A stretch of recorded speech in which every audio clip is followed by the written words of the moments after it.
پاؤں کے ناخن میں فنگس کافی عام مسئلہ ہے اور عموماً انگوٹھے کے ناخن کے ساتھ ایسا ہوتا ہے۔ اس کی واضح علامات ناخن کی رنگت سفید، بھوری یا زرد ہو جانا ہے۔ یہ فنگس ایک سے دوسرے ناخن تک پھیل سکتی ہے اور اس کے نتیجے ناخن کی موٹائی گھٹ جاتی ہے یا وہ ٹوٹنے لگتے ہیں۔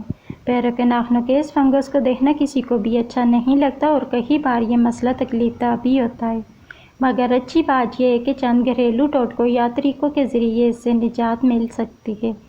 وکس کا استعمال تو ہر گھر میں ہی ہوتا ہے، مگر اس میں موجود اجزاء پیروں کے ناخنوں کے فنگس کے علاج میں بھی مدد فراہم کر سکتے ہیں۔ تحقیق میں دریافت کیا گیا ہے کہ وکس سے فنگس کے علاج میں مدد ملتی ہے، جبکہ ایک اور تحقیق میں بھی اس کی تصدیق ہوئی ہے۔ اس مقصد کے لیے روزانہ کم سے کم ایک بار متاثرہ حصے پر وکس کی معمولی مقدار کا استعمال کریں۔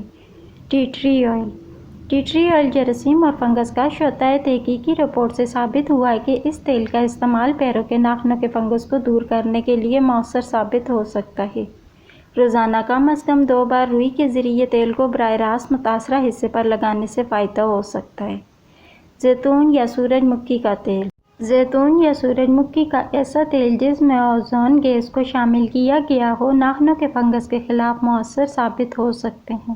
اس طرح کا تیل فنگس کا باعث بننے والے متعدد جراثیموں کو مارنے کا کام کرتا ہے۔ Mouth wash. جراثیم کش لیسٹرن ماؤتھ واش سے بھی فنگس کے علاج میں مدد مل سکتی ہے۔ اس طرح کے ماؤتھ واش میں مینتھول اور دیگر ایسے اجزاء موجود ہوتے ہیں جو فنگس کو ختم کرنے کا کام کرتے ہیں۔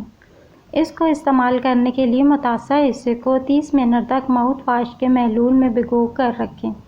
لہسن کے ٹکڑوں کو پیس لیں اور پھر اس پیسٹ کو متاثرہ حصے پر 30 منٹ تک لگا کر رکھیں۔ سیب کا سرکہ۔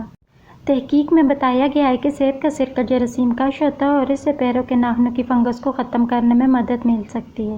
اس کے لیے 2 حصے پانی اور 1 حصہ سرکے سے بھرے برتن میں متاثرہ پیروں کو روزانہ 20 منٹ تک بھگو کر رکھیں۔ یہ تو تھے پیروں کے ناخنوں کے فنگس کو دور کرنے کے چند گھریلو ٹوٹکے۔ اب کن لوگوں کو ڈاکٹر سے رجوع کرنا چاہیے؟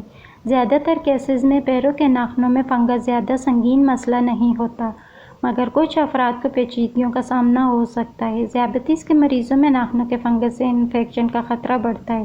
اگر آپ ذیابیطس کے مریض ہیں یا مدافعتی نظام کمزور ہے تو اوپر درج طریقے آزمانے سے گریز کریں اور ڈاکٹر سے رجوع کریں۔